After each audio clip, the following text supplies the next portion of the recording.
get to look at this twice. Two belts, one on each shoulder, baby. Thank you for blessing me, Dana White. I thought I was just getting one. But, boy, look at that. DC, Max. Wow. What camp does he fight out of? AKA. Arguably the greatest gym, I'm going to say it, of all time. Wow. You went there already. I did. I was like a little off script off the bat. You think about the athletes that they have, the fighters that they have, the coaching staff. And speaking about coaching staff, Dave, we have the pleasure of talking to Javier Mendes, the head coach of AKA, based out of California.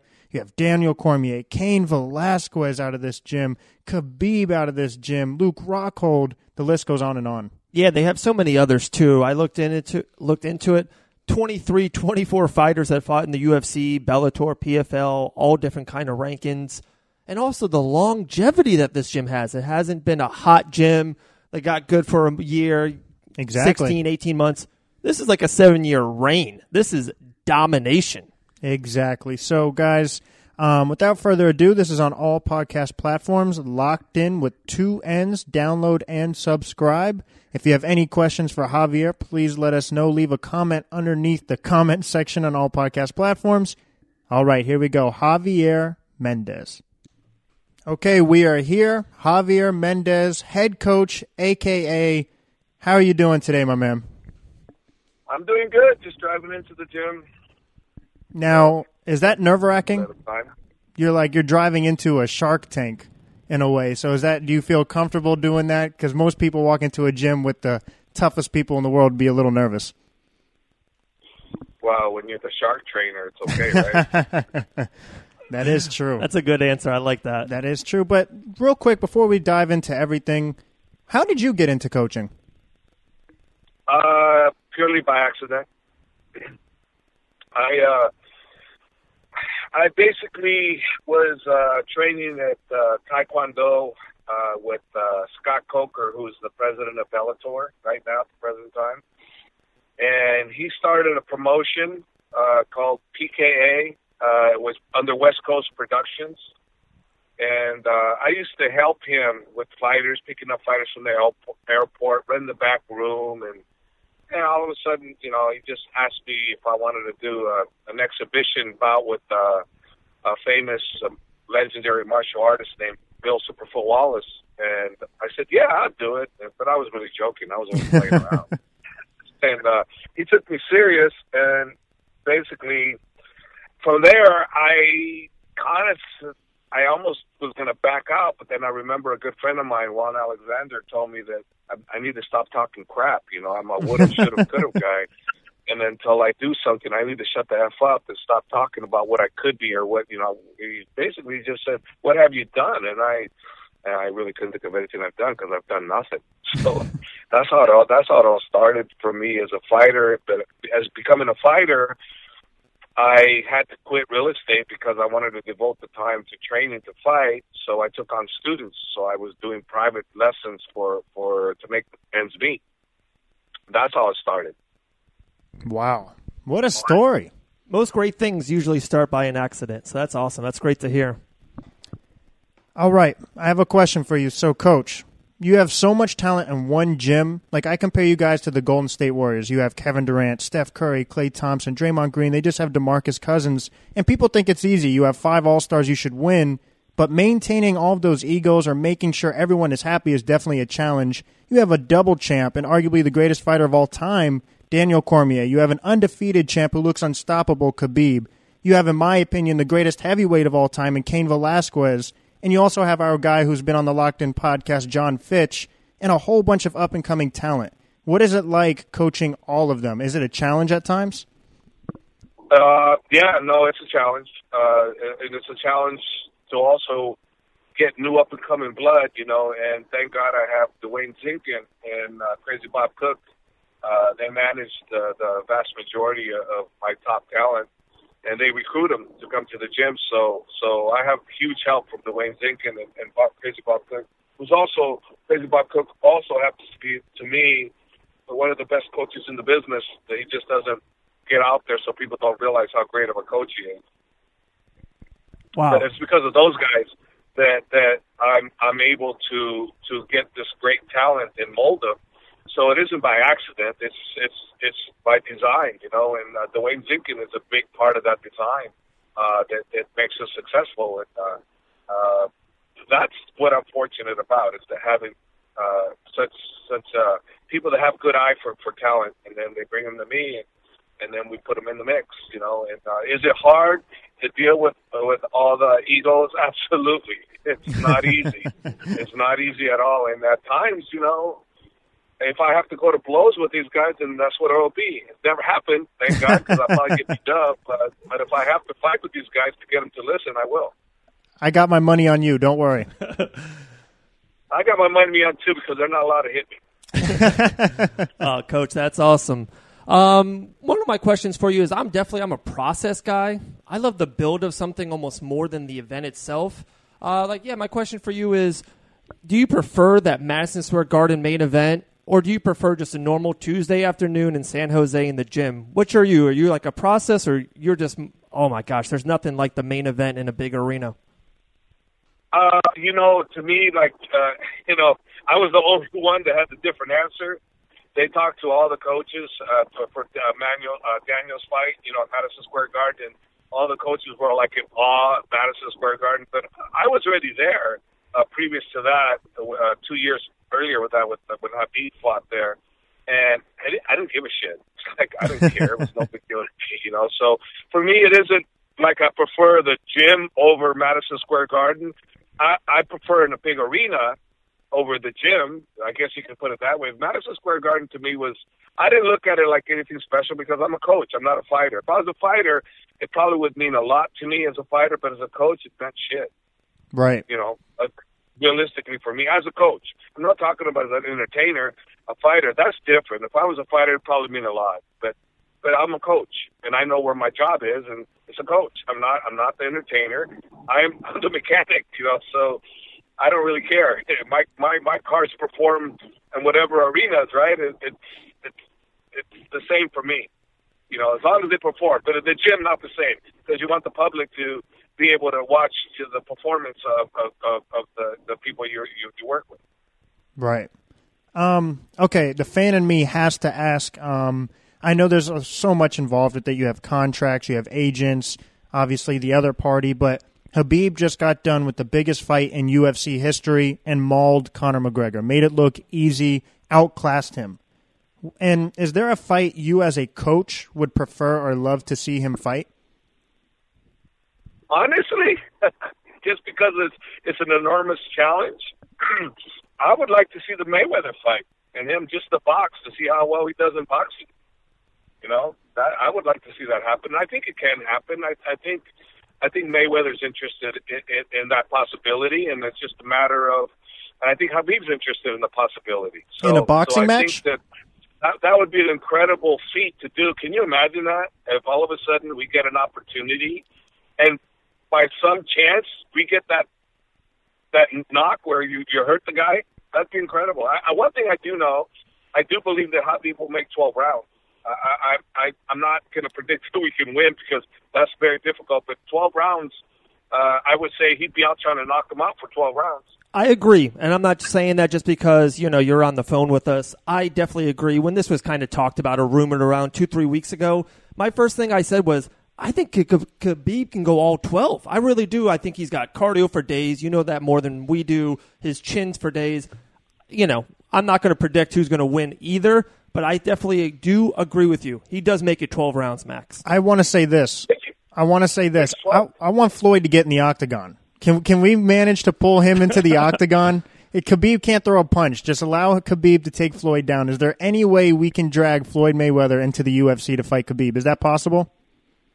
Nah, you can get Floyd in the octagon for boxing. He's not stupid. Hey, he says it all the time. I'm the A side, so why should I come into your arena? You come into mine if you want a piece of me. And let's face it, he's not wrong. He's not wrong. He's the A side. He creates that kind of money. But in all fairness, there is really nobody out there in the world at the present time that Floyd can fight that's going to make him as much money as Khabib can. Because of one thing, Khabib's popularity worldwide now, I think he's the biggest star in the world now, only because one big giant reason that a lot of people forget: the 2-point-something billion Muslims that love him. Yeah, that's true. And And on top of the Muslims, you got to look at all the people that love him that aren't Muslim. They just love him for who he is. Yeah, that's very true. Me personally, I think it would be spectacular to watch him versus Georges St. Pierre. I think, obviously, I'm not sure if that can come to fruition, but I think you would look at it as whoever wins could make the case to be the greatest of all time, and now that's two people out of your camp making that case. And Georges St. Pierre, if he wins, it's a lot of compelling points for him because if he wins, he's the first ever to hold 3 belts, and if Khabib wins, he just beat Conor McGregor and just beat Georges St. Pierre. So is that something you would like to see as well? For legacy, yes, that's the fight to make for legacy. For what's right, of course, Tony. But right. For making money, which is prize fighting, Floyd Mayweather. Give me a break. I don't know if it compares. I mean, you guys tell me if you're a fighter and you're in a situation where you can make $5 million or $100 million. $100 million. At least I'm honest. There's no option. Why would anybody? Of course. And it's boxing. It's not even Khabib's sport, for God's sake. Of course. It's not even his sport. So, and I'm not saying how much of a chance he has. I don't know. I know one thing: if we try to box him, we'll get our lights boxed out, no matter what we do. It's got to be a brawl. It's got to be Marvin Hagler versus Thomas Hearns type thing. He's got to try to knock him out. They have bad intentions with everything he's got. Cover up bad intentions because if you don't do that, if you try to box, probably the slickest boxer of all time. Yeah, right. Good luck. Wow, that is awesome. Max and I, we go to different gyms, different fighters. We've been doing this over a year now. We've been tons of great stories. Do you have like a funny story in the gym or just a character in the gym that like, wow, this guy is a funny guy. He's a cat. Who's one of the funniest guys in the gym and maybe a funny story or two? Daniel Cormier, hands down the biggest. What I said. I got to buy Max lunch now. Hands down. I'll give you the story about him. And the funny part about this one, you'll hear. Okay, so this is what happens with Daniel Cormier and Luke Rockhold are in the air dining room upstairs with the pros train, do their cardio at night. And Daniel likes to kind of goof around and kind of slow down the pace. And Luke Rockhold's acknowledging what Daniel's doing. So Luke ain't having none of it. He wants to work hard, but Daniel's kind of slowing down. So they're bickering back and forth. I don't know exactly what's going on, but they're bickering back and forth. Next thing you know, they both get off the bike and they come at each other. And Crazy Bob Cook and I are like, oh, shit, they're going to fight. So they're running at each other. I step in the middle. As I'm stepping in the middle, Daniel Cormier swinging a left hook at Luke. I step right into that left hook. He hits me with the left hook. Bam, right on the butt. And I'm like, what the hell? So we got him calmed down, got him back on the bikes doing their exercise. And then because, it's 1 minute on, 1 minute off. So after the minute off, I'm holding tie pads for Daniel with knees. And he knees me right in the freaking chin, right smack on the chin, missed the pads completely, hit me on the chin, and he's like apologizing profusely. Man, I'm so sorry. Oh, man, I'm so sorry. And I'm looking at him, I go, Daniel, what the hell, dude? That was an accident. That was a pure accident, 100% accident. That left hook was intentional. You didn't apologize for that. And I'm like, you sucker. I go, you hit that left hook, intended to hit Luke, you hit me. You should have apologized for that. But no, he apologized for the knee. That was a pure accident. That's hilarious. Love it. I'm more honestly, and I'm more impressed with Daniel Cormier. Not only what he does in the octagon, but what he does outside of the octagon. He's one of the best commentators in the business now. He's a true champion, a true role model. But please, I want you to personally tell Daniel Cormier I said this, and I would love to even get his input on it. I think he is doing the right move by what he's saying about Jon Jones. He is such a bigger person by not even acknowledging it. Like, I have bigger focuses. He can make the money fight with Brock Lesnar, and I think he runs through Brock Lesnar. And it almost makes him, well, it is making him bigger. It makes Jon Jones look small. He's not even worried about Jon Jones. Is that how you look at it as well? Well, yeah, we look at it like he doesn't need that fight anymore. It's already proved. He's already done something that no one's ever done. He's won 2 titles. And defended him. No one's ever done that. The 2 titles people have done, but no one's defended him. And it defended him impressively. Yeah. I know, and it's taken for granted. Anything in the heavyweight division, Derek Lewis knocks people out in the third round. And to do it in the heavyweight division with people with this type of knockout power is beyond impressive. And obviously that Brock fight seems to be what's next, right? Yes, that's what we were told. That's what we're hoping for. Brock just has to clear USADA, and once that's done, I guess in January the testing pulls over for him. So once that's established, I'm hoping, because I'm thinking, what's the biggest fight available? You know, it's Vegas. That's one of the biggest places for pay-per-view, right? Yep. So I'm hoping that it's March 2nd or 3rd in Vegas. Yeah, UFC 235. That's what I'm hoping for.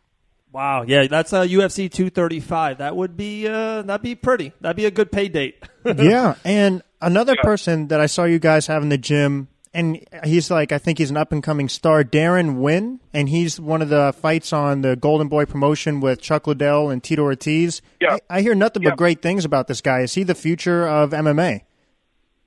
Yeah, he is. He's definitely the future. He's incredible. That kid, hey,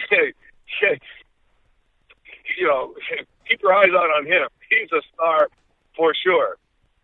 Wow. I can't wait. Okay, one of the last questions. He's only 5'6". What was that? He's only 5'6". I know. I see him sparring with like Cain and Daniel, and I'm like, wow, he definitely has the size disadvantage, but he looks massive, like in strength. He is massive. He's so fun to watch. He is so fun to watch. And he's a time bomb too, man. Him and DC go at it all the time, like little brother, big brother. Wow. DC is always mentoring him, always working with him, and he talks back to DC. He don't take nothing from DC. He goes right back at him, and he has good arguments too. It's not like he's talking crap. Duran is talking good stuff that makes 100% sense of what he's saying. So, that's awesome. They both love each other. They both help each other a lot, but it's like a big brother versus little brother. And the little brother don't like big brother always picking on him per se. But he's not picking on him, but he is picking on him. That's a good big brother to have. Yeah, he wants to get him better, and he wants to help him out. So they do that a lot. And it's at the end of the day, you know, they know it's all about, I care about you, and I know you care about me, so this is why you do what you do. And it's a great mentor for Duran to have. It's a great mentor to have DC with him. Great. Oh, that's so great to hear, that family aspect there in the gym. Iron sharpens iron. You got plenty of iron underneath that roof. One of the last questions for you, Coach Javier. Cain Velasquez, the greatest heavyweight probably of our lifetimes, Max and I. The injury bug got him. There's tons of rumors and innuendos that he's coming back soon. Do you have any news or information on that? Yeah, I've been saying that all the time. He's ready to go. It just depends on the UFC working out a deal with his manager. No, he's been ready to go all this year, you guys. So it's just a matter of negotiations. What they are, I don't know. I just know that Cain's hungry. He's ready to go. And to me, he's not the greatest heavyweight of all time because he needs to come back and prove it. And, wow.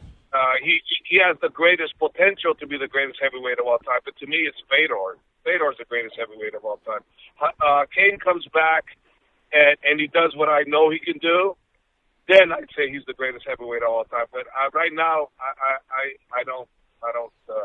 I put him as the greatest potential heavyweight of all time. Okay. Just like Khabib, I can't really give Khabib right now the greatest, but I can real soon. I think Cain would destroy Fedor, in my opinion. Obviously, right now, but I'm talking about even in their primes. We've never seen anybody like Cain in that heavyweight division. Like anybody, the stamina, the wrestling, the boxing. Yeah, I agree with you on all of that, but we still have to have more for him. Right. To really put that table on it. That's all I'm saying. I'm right. not saying you guys are wrong. You're not wrong. I'm just saying for the whole world to say yes. Yeah. You need, and that's what I'm saying. It's like, look, to me, he's the greatest. To me, he's the greatest. To me, he's the greatest heavyweight of all time. Daniel Cormier is the greatest pound-for-pound fighter of all time. Khabib is nipping on his heels, and I'm being biased. Obviously, they're my guys, no doubt. Yeah. But that's how I feel. That's how I feel. Wasn't Cain down there in Orlando a couple months ago, the NXT Performance Center, that whole wrestling thing? I know Ronda's big in it. I know how DC loves it. He was out there at WrestleMania a couple years ago. Was Cain out there in Orlando? Yes, he was invited, but he just likes wrestling. But you got to remember, you got a UFC contract. Yeah. You're not going to go wrestle until the UFC gives you permission. So if that's something that the UFC gives him permission, I'm sure he would do. But he just went because he likes it. He was invited, and he went for that reason, not because I'm going to try to put my hand in WWE. No, he likes it. He's always liked wrestling. Wow. Well, Javier Mendes, a.k.a. head coach, it was an absolute honor, an absolute privilege to have you on. We would love to have you on again in the future. Couldn't say anything better about you. The gym, what you're doing with these men is unbelievable, and best of luck to you. And again, thank you for your time. All right, thanks for having me, guys. I'll talk to you soon. Yes, sir. Thanks, Coach. All right, bye. Great episode by Javier Mendes. The coach of coach. You know they call DC the champ. Wow. We're going to call Javier the coach. New nickname, Coach. I just made that up off the fly. So, wait. If they keep adding belts, is it Coach? Yeah, good point. So you're just going to say it for 5 minutes straight soon? Just, hey, Coach, and just keep going? Yeah. Next time on Locked In, we'll do that. He was unbelievable. Buzzworthy information. Yes. He answered it truthfully. I loved his honesty. Yeah. It was great. Great interview. Fight Bananas, guys. Facebook, fightbananas.com. Locked In Sports Podcast. Download on any podcast platform. Unbelievable, Cuzzo. Yeah. So, guys, if we're just throwing out plugs, what does this mean? FightBananas.com will feature this episode. It's a website, an MMA website. Dave and I do podcasts on there from the Locked In Sports Podcast, as well as some blogs. So if you want the best MMA news, you want to hear this, you can go to FightBananas.com. And like you said, Locked In with 2 N's. It's on all podcast platforms. That's Apple Podcast, iHeartRadio, Spotify, Stitcher Radio. Anywhere you can get a podcast, we're on there. Locked In with 2 N's. Download and subscribe. And guys, if you have any comments or questions, please leave a comment underneath the comment section, and we'll definitely get to you. We are the People's Podcast. So again, thank you to Javier Mendes. Thank you to Pep-Boys, Fit Meals, Magna Loops. We're just thankful for everybody. Absolutely, and thank you to the community. We have our question and answer episode coming soon. I've seen we got around 12 to 15 questions. It's going to be good, Cuzzo. It's going to be a good show. I can't wait, but stay tuned. Yes, people. So like always, stay locked in.